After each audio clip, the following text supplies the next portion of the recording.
বেদ পাঠশালা। রীতি দুয়ার দাও খুলে করো শ্রবণ, প্রভুরই এই বচন বেদ পাঠশালা। নমস্কার, শুরু হলো বাইবেল অধ্যয়নমূলক অনুষ্ঠান বেদ পাঠশালা। এই অনুষ্ঠানে আপনাকে জানাই আমাদের প্রীতি ও শুভেচ্ছা। নিয়মিত এই অনুষ্ঠানে শুনতে পাবেন ঈশ্বরের বাক্য, পবিত্র বাইবেলের ধারাবাহিক বিশ্লেষণ। আশা করি এই অনুষ্ঠানের মধ্যে দিয়ে আত্মিকভাবে বৃদ্ধি লাভ করছেন। তাহলে শুনুন বেদ পাঠশালা। প্রিয় শ্রোতা বন্ধু, বেদ পাঠশালা অনুষ্ঠানে আপনাকে স্বাগত জানাই। এই অনুষ্ঠানে রাজাবলী পুস্তকের অধ্যয়নের শুরুতেই আমি আপনাকে কতকগুলি বিষয় বলতে চাই। প্রথমত, এই রাজাবলী পুস্তককে ইব্রি ইতিহাসের পক্ষে যে বিষয়গুলি বিশেষ তাৎপর্যপূর্ণ করে তোলে সেইগুলি ঈশ্বরের রাজ্য সম্পর্কিত।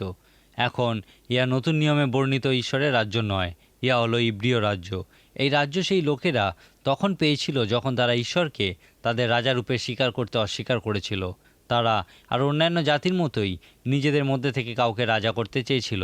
আপনার নিশ্চয়ই মনে আছে, এই বিষয়ে আমরা বলেছিলাম যে ইহা ঈশ্বরের নির্দেশ জ্ঞাপক ইচ্ছা ছিল না, কিন্তু ইহা ছিল ঈশ্বরের সম্মতি জ্ঞাপক ইচ্ছা।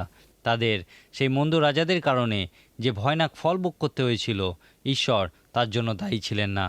আপনি যখন প্রথম ও দ্বিতীয় রাজাবলী পুস্তক অধ্যয়ন করবেন, সেখানে সেই ইসরায়েল জাতি যে রাজ্য চেয়েছিল সেই রাজ্যের উত্থান ও পতন সম্পর্কে দেখতে পাবেন। রাজা সলোমনের রাজত্বকালে সেই ইব্রিয় রাজ্য তার সর্বোচ্চ মহিমায় প্রতিষ্ঠিত হয়েছিল।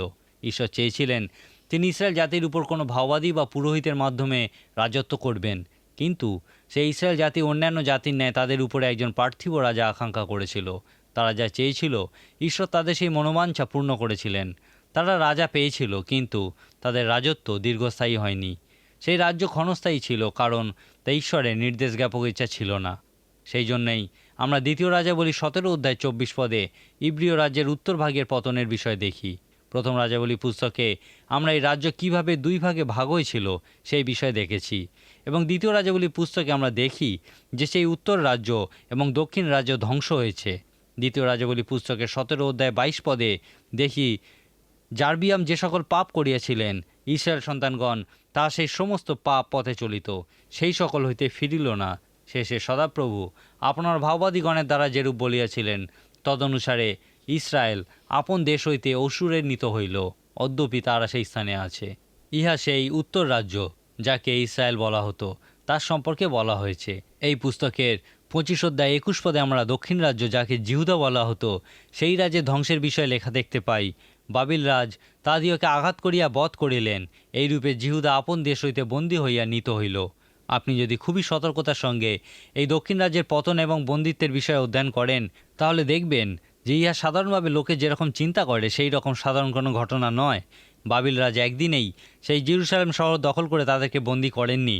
প্রকৃতপক্ষে জেরুসালেম শহর 20 বছরের মধ্যে 3 বার শত্রুর হস্তে পরাজিত হয়েছিল। জেরুসালেমের প্রথমবার যখন পতন হয়েছিল, সেই সময় ইসরায়েলের রাজা ছিলেন জিহোয়াকিম। জিহোয়াকিম 3 বছরের জন্য বাবিল রাজের কাছে বন্দিত্ব স্বীকার করেছিলেন, কিন্তু তারপর জিহোয়াকিম বাবিল রাজের বিরুদ্ধে বিদ্রোহ করেছিলেন। এরপর দ্বিতীয়বার যখন বাবিল রাজ জেরুসালেম অধিকার করেছিলেন, তখন জেরুসালেমের রাজা ছিলেন জিহোয়াকিমের পুত্র জিহোয়াখিন। দ্বিতীয় যখন জেরুসালেমের পতন হয়, সেই সময় প্রচুর ইসরায়েল সন্তান নিহত হয়েছিলেন, এবং যারা জীবিত ছিল তাদের প্রায় সকলকেই বাবিল দেশে বন্দী করে নিয়ে যাওয়া হয়েছিল। এরপর বাবিল রাজ জেরুসালেমের জন্য সিদিকিও নামক একজনকে রাজা করেছিলেন, এবং এই সিদিকিও জেরুসালেমে প্রায় 10 বছরকাল রাজত্ব করেছিলেন, কিন্তু প্রকৃতপক্ষে তিনি বাবিল রাজের নিয়ন্ত্রণাধীন ছিলেন। কিন্তু তারপর এই সিদিকিও বিদ্রোহ করেছিলেন, সেই জন্য তৃতীয়বার বাবিল রাজকে এই জেরুসালেম দখল করতে হয়েছিল। এই তৃতীয়বারে যখন জেরুসালেমের পতন হয়েছিল, তখন সমস্ত শহরটাকে সম্পূর্ণ ধ্বংস করে ফেলা হয়েছিল এবং প্রত্যেকে বাবিল দেশে বন্দি করে নিয়ে যাওয়া হয়েছিল। আমরা যখন ইসরা এবং নহিমীয় পুস্তক অধ্যয়ন করব, আমরা সেখানে দেখব যে সেই ইসরায়েল সন্তানদের মধ্যে অনেকেই বাবিল দেশে সেই বন্দিত্ব থেকে ফিরে এসেছিল। তারা পারস্যরাজ কোরসের সহযোগিতায় সেই বাবিল দেশ থেকে ফিরে এসেছিলেন এবং তাদের শহর ও মন্দির পুনর্নির্মাণ করেছিলেন। যে সমস্ত লোকেরা ইসরায়েল সন্তানদের এই কাজে বাধা সৃষ্টি করেছিল, তারা পারস্য রাজের কাছে অভিযোগ জানিয়ে বলেছিল, আপনার পিতৃপুরুষদের ইতিহাস পুস্তক দেখিয়ে জানিতে পারিবেন এই নগর বিদ্রোহী নগর এবং রাজাদের ও প্রদেশ সকলের পক্ষে অনিষ্টকর। এরপর যখন সেই ইতিহাস দেখা গেল এবং ইহা সত্য প্রমাণিত হলো যে সত্যি তারা বিদ্রোহী জাতি, তখন পারস্যরাজ এই নির্দেশ দিয়েছিলেন, যতদিন আমা হইতে কোনো আজ্ঞা প্রচারিত না হয়, ততদিন ওই নগর নির্মাণ রহিত করিতে আজ্ঞা দাও। সেই ইব্রিয় জাতি প্রকৃতই বিদ্রোহী জাতিরূপে খ্যাতি অর্জন করেছিল। শেষবারের মতো 70 খ্রিস্টাব্দে যখন জিহুদিরা রোম সাম্রাজ্যের বিরুদ্ধে বিদ্রোহ করেছিল, তখন প্রায় 2 বছর তারা যুদ্ধ চালিয়েছিল এবং শেষ পর্যন্ত যখন পরাজয় স্বীকারে বাধ্য হয়েছিল, তখন তারা রোমীয়দের কাছে আত্মসমর্পণ না করে আত্মহত্যার পথ বেছে নিয়েছিল। জেরুসালেম তার দীর্ঘ ইতিহাসে অনেকবার ধ্বংস হয়েছে, কিন্তু 70 খ্রিস্টাব্দে জেরুসালেম শহর সম্পূর্ণ ধ্বংসপ্রাপ্ত হয় এবং আজকের দিনে যে জেরুসালেম শহর আমরা দেখি, তা যীশু খ্রিস্টের সময়কার সেই প্রকৃত জেরুসালেম শহর নয়। সেই 70 খ্রিস্টাব্দ থেকে শুরু করে বিভিন্ন ধ্বংসের মধ্যে দিয়ে যাওয়ার ফলে সেই ইব্রিয় জাতির একটা ভীরু মানসিকতা গড়ে উঠেছিল। আজকের দিনে মনে করা হয় তারা একটা পরিকল্পিত, উদ্দেশ্য প্রণোদিত, ঔদ্ধত্যপূর্ণ স্বভাব গড়ে তুলেছে। তারা তাদের যুবকদের উদ্ধত হতে শিক্ষা দেয়। আজকের দিনে ইসরায়েলের প্রত্যেক যুবক ইসরায়েলীয় সশস্ত্র বাহিনীতে যোগদান করে। তারপর তাদেরকে সেই জায়গায় নিয়ে যাওয়া হয় যেখানে রোমের বিরুদ্ধে সেই ইসরায়েল সন্তানেরা লড়াই করেছিল। সেই জায়গাটি আজকে একটা পবিত্র জায়গারূপে সমাদর লাভ করেছে। আজকের দিনে ইসরায়েল জাতি সেই ইব্রিয় জাতির বিদ্রোহী মনোভাব পুনরুদ্ধার করেছে। আপনার নিশ্চয়ই মনে আছে, ইসরায়েল কথার অর্থ হলো যোদ্ধা। তারা এই নাম যাকবের কাছ থেকে পেয়েছিল। ইব্রিয় ইতিহাস অধ্যয়নকালে, বিশেষ করে রাজাবলী পুস্তক অধ্যয়নকালে যে বিষয়টি প্রথম আমাদের লক্ষ্য করা উচিত, তা হলো ইব্রিয় জাতির উত্থান ও পতন। দ্বিতীয়ত, ওই সময় রাজাদের সম্পর্কে আমাদের লক্ষ্য করা উচিত। আমি আগেও বলেছি যে এই ঐতিহাসিক সাহিত্যের মধ্যে আমরা দৃষ্টান্ত এবং সতর্কবার্তা, এই দুটি বিষয়ের অন্বেষণ করি। এই রাজাবলী পুস্তকে আপনি বেশিরভাগ সময় শুধুমাত্র সতর্কবার্তাই দেখতে পাবেন। দক্ষিণ রাজ্যের খুব অল্প সংখ্যক রাজাকে উত্তম রাজা বলা যায়, কিন্তু উত্তর রাজ্যের সব রাজাকেই সর্বদা মন্দ বলা যায়। সুতরাং এই রাজাদের জীবন থেকে বেশিরভাগ সময়ই সতর্কবার্তা পাওয়া যায়। এই সমস্ত রাজাদের মধ্যে সবথেকে গুরুত্বপূর্ণ চরিত্র হলেন রাজা সলোমন। প্রথম রাজাবলী পুস্তকে বর্ণিত রাজা সলোমনের কাহিনী আমাদের কাছে একটা বিরাট সতর্কবার্তা নিয়ে আসে। প্রথমে রাজা সলোমন আমাদের কাছে একটা দৃষ্টান্ত স্বরূপ ছিলেন, কিন্তু শুরু ভালো করলেও শেষ ভালো করতে পারেননি। রাজা দাউদ যখন তার পুত্র সলোমনকে নেতৃত্বের দায়িত্ব দিয়েছিলেন, তখন তাকে কিছু গুরুত্বপূর্ণ কাজও দিয়েছিলেন। রাজা দাউদের মানবতা সম্পর্কে আমরা দেখি, যখন তার মৃত্যুশয্যায় তিনি সলোমনকে সেই শিমিয়া নামক ব্যক্তি যে একসময় তাকে অভিশাপ দিয়েছিল, তার কাছে যেতে বলেছিলেন। রাজা দাউদ সেই শিমিয়েকে ক্ষমা করেছিলেন, কিন্তু তিনি তার মৃত্যুশয্যায় সলোমনকে বলেছিলেন, আমি সেই শিমিয়ের প্রতি প্রতিজ্ঞাবদ্ধ, কিন্তু তুমি নও। তুমি একজন বুদ্ধিমান ব্যক্তি এবং তুমি জানো তোমাকে কি করতে হবে। তাহাকে পক্ষকেশে রক্তের সহিত পাতালে নামাইবে। এরপর সলোমন শিমিয়েকে হত্যা করেছিলেন। রাজা দাউদ সলোমনকে তার সেনাপতি জোয়াবকেও হত্যা করতে বলেছিলেন, কারণ জোয়াব অবনের এবং অমাশা নামক তার আরও 2 জন সেনাপতিকে হত্যা করেছিলেন। কিন্তু আমার মনে হয় প্রকৃতপক্ষে রাজা দাউদ জোয়াবকে হত্যা করতে বলেছিলেন, কারণ জোয়াব তার পুত্র অবশালোমকে হত্যা করেছিলেন। রাজা দাউদ যখন সলোমনকে ইসরায়েল জাতির 3য় রাজারূপে অভিষিক্ত করেছিলেন, তখন প্রথমে মনে হয়েছিল রাজা সলোমন তার পিতা রাজা দাউদকেই অনুসরণ করবেন। তিনি প্রার্থনা করে বলেছিলেন, আমি ক্ষুদ্র বালক মাত্র, বাইরে যাইতে ও ভিতরে আসিতে জানি না। তোমার প্রজারা এক মহাজাতি, বাহুল্য প্রযুক্ত তাদের গণনা ও সংখ্যা করা যায় না। অতএব তোমার প্রজাদের বিচার করিতে তোমার এই দাসকে বুঝিবার চিত্ত প্রদান করো, কারণ তোমার এমন বৃহৎ প্রজাবৃন্দের বিচার করা কাহার সাধ্য। রাজা সলোমনের এই প্রার্থনার উত্তরে ঈশ্বর বলেছিলেন, তুমি আপনার জন্য ঐশ্বর্য যাচনা করো নাই এবং আপন শত্রুগণের প্রাণ যাচনা করো নাই, কিন্তু বিচার শ্রবণার্থে আপনার জন্য বুদ্ধি যাচনা করিয়াছ। দেখো, আমি তোমাকে এমন জ্ঞানশালী ও বুদ্ধিমান চিত্ত দিলাম যে তোমার পূর্বে তোমার তুল্য কেহ হয় নাই এবং পরেও তোমার তুল্য কেহ উৎপন্ন হইবে না। আবার তুমি যাহা যাচনা করো নাই তাহাও তোমাকে দিলাম, এমন ঐশ্বর্য ও গৌরব দিলাম যে তোমার জীবনকালে রাজবর্গের মতো কেহ তোমার তুল্য হইবে না। এই বিষয়ে আমরা আরও দেখব যখন আমরা গীত সংহিতা পুস্তকের 127 সংখ্যার গীত এবং উপদেশক পুস্তক অধ্যয়ন করব। রাজা সলোমন প্রকৃতই সব থেকে ধনী এবং জ্ঞানবান মানুষে পরিণত হয়েছিলেন, কিন্তু এই সমস্ত কিছুর পরেও আমরা রাজা সলোমনকে অন্যান্য ইব্রিয় রাজাদের সঙ্গে তুলনা করে বলতে পারি তিনি অন্যান্য সমস্ত রাজার থেকে সব থেকে বেশি ব্যর্থ হয়েছিলেন। এই প্রসঙ্গে আমি একটি বিষয় আরেকবার আপনাকে মনে করিয়ে দিতে চাই যে এই সমস্ত বিষয়, অর্থাৎ ইব্রিয় রাজ্যের বিভাগ, তারপর বিভক্ত রাজ্যের পতন ও বন্দিত্ব, এই সমস্ত কিছু রাজা দাউদের পাপের ফলস্বরূপ ঘটেনি। রাজা দাউদ তার পাপ স্বীকার করেছিলেন এবং অনুতাপ করেছিলেন, আর ঈশ্বর তার পাপ ক্ষমা করেছিলেন। কিন্তু এই সমস্ত বিপর্যয় ঘটেছিল রাজা সলোমনের পাপের কারণে। তার ব্যর্থতার ফলস্বরূপ এই সমস্ত ঘটনা ঘটেছিল। যখন ইসরায়েল রাজ্য তার মহিমা গৌরবের সর্বোচ্চ স্থানে পৌঁছেছিল, তখনই রাজা সলোমন ঈশ্বরের দিক থেকে ফিরেছিলেন। রাজা সলোমনের 700 পত্নী এবং 300 উপপত্নী ছিল এবং তারাই সলোমনকে ঈশ্বরের পথ থেকে সরিয়েছিল। রাজা সলোমন কলঙ্কের পর্বত নামক একটি পর্বতে তার স্ত্রীদেরকে রেখেছিলেন। সলোমন নিজের মত বা সপক্ষ ত্যাগ করেছিলেন। তার স্ত্রীদের মধ্যে অনেকেই অন্যান্য দেবদেবীর আরাধনা করত এবং রাজা সলোমনের জীবনেও তা প্রভাব বিস্তার করেছিল। সম্ভবত এই পাপেরই ফলস্বরূপ সমস্ত বিপর্যয় ঘটেছিল। সেই জন্যই বলা হয়, সবথেকে ধনী এবং জ্ঞানবান হয়েও রাজা সলোমন সবথেকে বেশি ব্যর্থ হয়েছিলেন। আমি বিশ্বাস করি রাজা সলোমন আত্মিকভাবে আবার ফিরে এসেছিলেন। এই বিষয়ে আমরা 3টি কারণ দেখাতে পারি। প্রথমত, 127 গীত। ইহা হলো সেই একটিমাত্র গীত যা সলোমন রচনা করেছিলেন। এখানে তিনি বলেছিলেন, যদি সদাপ্রভু গৃহ নির্মাণ না করেন তবে নির্মাতারা বৃথাই পরিশ্রম করে, যদি সদাপ্রভু নগর রক্ষা না করেন রক্ষক বৃথাই জাগরণ করে। রাজা সলোমন একজন মহান স্থাপক ছিলেন। তিনি শুধু যে সেই সুন্দর মন্দির স্থাপন করেছিলেন তা নয়, তিনি শহরও স্থাপন করেছিলেন। কিন্তু তারপর তিনি এই 127 গীতটি রচনা করেছিলেন, কারণ এর মধ্যে দিয়ে তিনি বলতে চেয়েছিলেন যে মন্দ বিষয়ের পক্ষে মন্দ কাজ করা খুবই সম্ভব, মন্দ বিষয় স্থাপন করা খুবই সম্ভব। এখানে তিনি অগ্রগণ্যতা বিষয়ে একটি গুরুত্বপূর্ণ শিক্ষা দিয়ে গেছেন।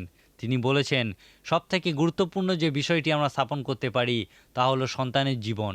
রাজা সলোমন তার সন্তানদের জীবন ঠিকমতো স্থাপন করতে ব্যর্থ হয়েছিলেন এবং এই বিষয়ে তিনি যে অনুশোচনা করেছিলেন 127 গীত তারই প্রমাণ। এই উপদেশক পুস্তকটিতেও আমরা সলোমনের অনুশোচনার বিষয়টি দেখতে পাই। এই উপদেশক পুস্তকটি হলো সেই দ্বিতীয় প্রমাণ যে সলোমন আত্মিকভাবে ফিরে এসেছিলেন। এই পুস্তকে 12টি অধ্যায়তেই ইসরায়েলের যুবকদের উদ্দেশ্যে সলোমন মহান উপদেশ দেখতে পাই। একজন বৃদ্ধ রূপে সলোমন এখানে যুবকদের উদ্দেশ্যে বলেছেন, আমি অনেক ভুল করেছি, কিন্তু তোমরা সেই সমস্ত ভুল করো না। আমার ব্যর্থতা থেকে শিক্ষা করো, আমার অভিজ্ঞতা থেকে শিক্ষা করো। অতএব আমরা এখান থেকে বলতে পারি রাজা সলোমন আত্মিকভাবে ফিরে এসেছিলেন। রাজা সলোমন যে আত্মিকভাবে ফিরে এসেছিলেন তার তৃতীয় প্রমাণ রূপে বলতে পারি যে বংশাবলী পুস্তকে যখন এই সময়ের ইতিহাসে পুনরাবৃত্তি দেখি, সেখানে দেখি যে রাজা দাউদের পাপের কথা যেমন উল্লেখ করা হয়নি, তেমনি রাজা সলোমনের পাপের বিষয়েরও উল্লেখ এখানে নেই। অর্থাৎ আমার মনে হয় সলোমন তার পাপ স্বীকার করে অনুতাপ করেছিলেন এবং ঈশ্বর তার পাপ ক্ষমা করেছিলেন। কিন্তু তবুও রাজা সলোমন আমাদের কাছে একটা মহান সতর্কবার্তা বহন করে আনে। যদি আপনার কাছে বাইবেল থাকে তাহলে আপনি আমার সঙ্গে দ্বিতীয় রাজাবলী পুস্তকের 18 অধ্যায় খুলুন। এই দুটি রাজাবলী পুস্তকে আমরা যখন বিভিন্ন রাজাদের বিষয়ে অধ্যয়ন করি, দেখি যে উত্তর রাজ্যের সব রাজারাই ছিল মন্দ। এই সমস্ত রাজাদের জীবন থেকে আপনি কোনো দৃষ্টান্ত পাবেন না, কিন্তু শুধুই সতর্কবার্তা দেখতে পাবেন। কিন্তু দক্ষিণ রাজ্য আপনি এমন কিছু রাজা দেখা পাবেন যারা অন্তত কিছু সময়ের জন্যেও উত্তম রাজারূপে নিজেদেরকে প্রতিষ্ঠিত করেছিলেন। হিজকিয় রাজা একজন উত্তম রাজা ছিলেন। তিনি কিছু ভালো কাজ করেছিলেন। তার কাজের ভিত্তিতে আমরা তাকে দৃষ্টান্ত রূপে দেখতে পারি।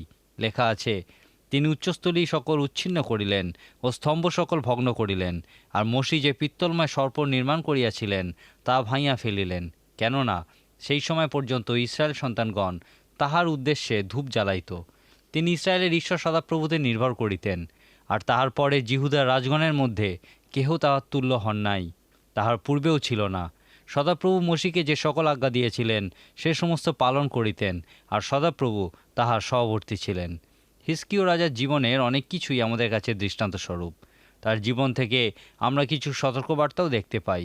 হিজকিয় রাজা যখন অসুস্থ হয়েছিলেন, ঈশ্বর যিশাইয় ভাববাদীর মাধ্যমে তার সঙ্গে কথা বলেছিলেন। লেখা আছে, যিশাইয় ভাববাদী তাহার নিকটে আসিয়া কহিলেন, সদাপ্রভু এই কথা কহেন, তুমি আপন বাটির ব্যবস্থা করিয়া রাখো, কেননা তোমার মৃত্যু হইবে, তুমি বাঁচিবে না। হিজকিয় রাজা দেয়ালের দিকে মুখ করে কেঁদেছিলেন এবং প্রার্থনা করেছিলেন। তিনি একটি খুব সুন্দর প্রার্থনা করেছিলেন। হিজকিয় রাজা অতিশয় রোদন সহকারে প্রার্থনা করেছিলেন যেন ঈশ্বর তার জীবন রক্ষা করেন। তারপর আমরা দেখি ঈশ্বর যিশায় ভাববাদীর মাধ্যমে সেই সুন্দর বার্তা পাঠিয়েছিলেন। ঈশ্বর তাকে বলেছিলেন, আমি তোমার প্রার্থনা শুনিলাম, আর আমি তোমার আয়ু 15 বৎসর বৃদ্ধি করিব। আমাদের জন্য ইহা প্রকৃতই একটি সুন্দর দৃষ্টান্ত স্বরূপ, এবং একই সঙ্গে ইহা বিশেষ তাৎপর্যপূর্ণ যে এই ব্যক্তিকে যখন জানতে পেরেছিলেন যে তিনি মারা যাবেন, তখন তিনি প্রার্থনা করেছিলেন। যদিও একজন ভাববাদী ঈশ্বরের কথা তার কাছে বলেছিলেন, তথাপি তিনি ঈশ্বরের কাছে প্রার্থনা করেছিলেন। এখন যদি আপনাকে কেউ বলে যে আপনি মারা যেতে চলেছেন, তখন খুব স্বাভাবিকভাবেই আপনি প্রার্থনা করবেন, যদি সম্ভব হয়, প্রভু আমার প্রাণ রক্ষা করো। আমি বিশ্বাস করি আমাদের প্রত্যেকের এই রকম আরোগ্যতার জন্য প্রার্থনা করার অধিকার আছে, কিন্তু আমাদের প্রার্থনা যীশু খ্রিস্টের শেখানো প্রার্থনার মতো হওয়া উচিত। আমার ইচ্ছা নয়, কিন্তু তোমার ইচ্ছাই পূর্ণ হোক। মাঝে মাঝে আমরা এমন রোগগ্রস্ত হয়ে পড়ি যে আমাদের মৃত্যুর আশঙ্কা থাকে। আমরা জানি নতুন নিয়মে লাসার যখন অসুস্থ হয়েছিলেন, যীশুখ্রিস্ট বলেছিলেন এই অসুস্থতার উদ্দেশ্য মৃত্যু নয়, কিন্তু সদাপ্রভু যেন গৌরবান্বিত হন। কিন্তু মাঝে মাঝে আমাদের অসুস্থতার উদ্দেশ্য রূপে আমরা মৃত্যুমুখে পতিত হই। সর্বোপরি যদি এই জীবনের পরবর্তী মাত্রায় সবুজ ভূমি না শুকিয়ে যায় এবং বিশ্রাম জল না অশান্ত হয়, তাহলে এই সমস্ত বিষয় লাভ করার জন্য আমাদেরকে জীবনে সেই মাত্রায় পৌঁছতে হবে। কিন্তু রোগগ্রস্ত অবস্থায় ঈশ্বরের কাছে আরোগ্যের প্রার্থনা করার অধিকার আমাদের আছে। হিজকিয়্যা রাজা ইহাই করেছিলেন এবং ঈশ্বর তার আয়ু 15 বছর বৃদ্ধি করেছিলেন। যাই হোক, হিজকিয়্যা রাজা এই অলৌকিক ঘটনা সম্পর্কেই আমাদের কাছে সতর্কবার্তায় পরিণত হয়েছেন। একদিন বাবিল দেশ থেকে কিছু অতিথি হিজকিয়্যা রাজার কাছে এসেছিলেন। তিনি তাদেরকে তার সমস্ত কোষ, ধনাগার, অস্ত্রাগার ঘুরিয়ে দেখিয়েছিলেন। তারপর যিশায় ভাওবাদী হিজকিয়্যা রাজাকে জিজ্ঞাসা করেছিলেন, উহারা আপনার বাটিতে কি কি দেখিয়াছে? হিজকিয়্যা রাজা তাকে বলেছিলেন, আমার বাটিতে যাহা যাহা আছে সকলই দেখিয়াছে, তাহাদিওকে না দেখাইয়াছি আমার ধনাগার সমূহের মধ্যে এমন কোনো দ্রব্য নাই। তখন যিশায় ভাওবাদী উত্তর দিয়ে বলেছিলেন, এমন সময় আসিতেছে যখন তোমার বাটিতে যে কিছু আছে এবং তোমার পিতৃপুরুষদের সঞ্চিত যাহা যাহা অদ্য পর্যন্ত রহিয়াছে সকলই বাবিলে নিত হইবে, ইহা সদাপ্রভু কহেন। আর যাহারা তোমা হইতে উৎপন্ন হইবে তোমার সেই সন্তানগণের মধ্যে কয়েকজন নিত হইবে এবং তাহারা বাবিল রাজের প্রাসাদে নপুংসক হইবে। এখানে যিশায় ভাওবাদী বাবিল রাজের মাধ্যমে জেরুসালেমের পতনের ভবিষ্যৎবাণী করেছিলেন। এরপর হিজকিয়্যা রাজা বলেছিলেন, আপনি সদাপ্রভু যে বাক্য কহিলেন তাহা উত্তম। তিনি আরও কহিলেন, যদি আমার সময়ে শান্তি ও সত্য হয় তবে তাহা কি উত্তম নয়? হিজকিয়্যা রাজা শুধুমাত্র নিজের সময়কালের কথা চিন্তা করেছিলেন, আর সন্তানদের সেই বাবিল দেশে শৃঙ্খলাবদ্ধ অবস্থায় বন্দী করে নিয়ে যাওয়া হয়েছিল এবং তাদেরকে নপুংসকে পরিণত করা হয়েছিল। এখান থেকে আমরা হিজকিয়্যা রাজাকে একজন আদর্শ পিতা বলতে পারি না। তিনি শুধুমাত্র নিজের কথা চিন্তা করেছিলেন, তার সন্তানদের বিষয়ে কিছুই চিন্তা করেননি। এই বই দুটি থেকে ইব্রীয় রাজ্যের উত্থান ও পতন ছাড়া আরও কিছু বিষয় লক্ষ্য করা উচিত। এখান থেকে লক্ষ্য করুন সেই সমস্ত রাজাদের বিষয় যারা আমাদের কাছে দৃষ্টান্ত স্বরূপ এবং সেই সমস্ত রাজাদের বিষয় যাদের জীবন বেশিরভাগ সময় আমাদের জন্য সতর্কবার্তা নিয়ে আসে। আমরা আগেই বলেছিলাম যে এই বইগুলি থেকে আমরা তৃতীয় বিষয়রূপে সেই সমস্ত ভাওবাদীদের বিষয় লক্ষ্য করব। এই রাষ্ট্রীয় সাহিত্য বিষয়ক বইগুলিতে আমরা সেই ভাওবাদীদের দৃষ্টান্ত রূপে দেখতে পাই। আমি আগেই বলেছিলাম যে কিছু কিছু ভাওবাদী আমাদের কাছে সুপরিচিত নন, এমনকি কোনো কোনো ভাওবাদীর নাম পর্যন্ত আমরা জানি না।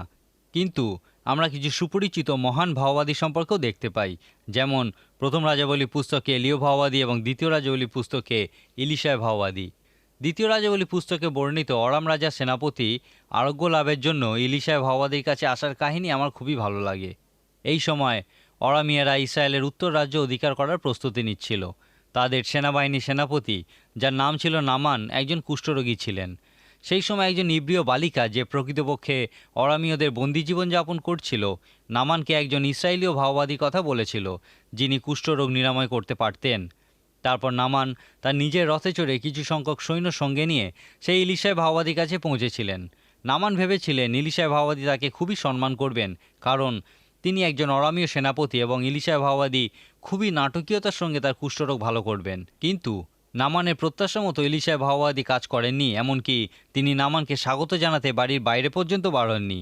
তিনি তার একজন ভৃত্যের মাধ্যমে নামানকে বলে পাঠিয়েছিলেন, আপনি গিয়ে 7 বার জর্দনে স্নান করুন, আপনার নতুন মাংস হইবে। এরপর আমরা দেখি নামান খুবই ক্রুদ্ধ হয়ে বলেছিলেন, আমি ভাবিয়াছিলাম তিনি অবশ্য বাহির হইয়া আমার নিকটে আসিবেন এবং দাঁড়াইয়া আপন ঈশ্বর সদাপ্রভুর নামে ডাকিবেন আর কুষ্ঠ স্থানের উপর হাত দুলাইয়া কুষ্টিকে উদ্ধার করিবেন। ইসরায়েলের সমস্ত জলাশয় হইতে দম্মেশকের অবনা ও পরপর নদী কি উত্তম নয়? আমি কি তাহাতে স্নান করিয়া শুচি হইতে পারি না? কিন্তু নামানের দাসেরা তাকে বুঝিয়ে বলেছিলেন, ওই ভাওবাদী যদি কোনো মহৎ কর্ম করিবার আজ্ঞা আপনাকে দিতেন, আপনি কি তাহা করিতেন না?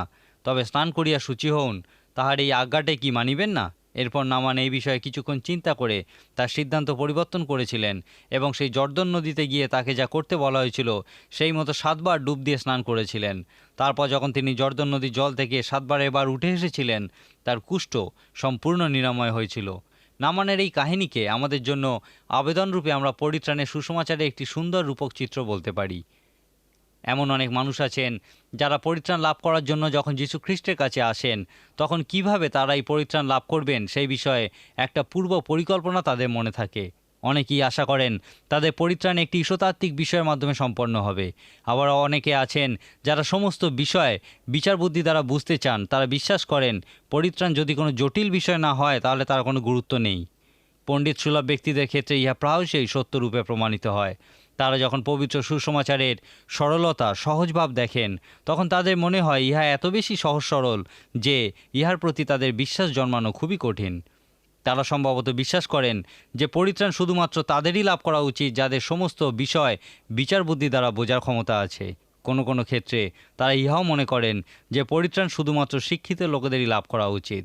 কিন্তু সুসমাচার খুবই সহজ ও সরল, এবং সম্ভবত এই কারণেই অনেক জ্ঞানীগুণী বুদ্ধিজীবী ব্যক্তি পরিত্রাণ লাভ করা থেকে বঞ্চিত হয়েছেন। পরিত্রাণের সুসমাচার হলো সেই জর্দন নদীর জলে 7 বার স্নান করার মতোই সহজ ও সরল। আপনাকে পরিত্রাণ বিষয়টি বুঝতে হবে না। পরিত্রাণ বিষয়টিকে বিচার বুদ্ধি দ্বারা বিশ্লেষণ করতে হবে না। পরিত্রাণ বিষয়টি যুক্তিগ্রাহ্য হওয়ারও প্রয়োজন নেই। আপনি পরিত্রাণ সম্পর্কে যেরকম চিন্তাভাবনা করেন, পরিত্রাণ বিষয়টিকে সেই রকমই হতে হবে, তারও কোনো অর্থ নেই। শুধুমাত্র সেই যাও এবং জর্দন নদীতে 7 বার স্নান করো, এই নির্দেশ শুনে তা বিশ্বাস করতে হবে এবং সেই নির্দেশের প্রতি বাধ্য থাকতে হবে, কারণ এই সহজ সরল সোজা নির্দেশই আপনার আত্মা রক্ষা করতে পারে, আপনার যাবতীয় সমস্যার সমাধান করতে পারে, আপনাকে পরিত্রাণ দিতে পারে। ইহাই হলো কুষ্টি নামান এবং ইলিশায় ভাওবাদী কাহিনীর প্রধান আবেদন।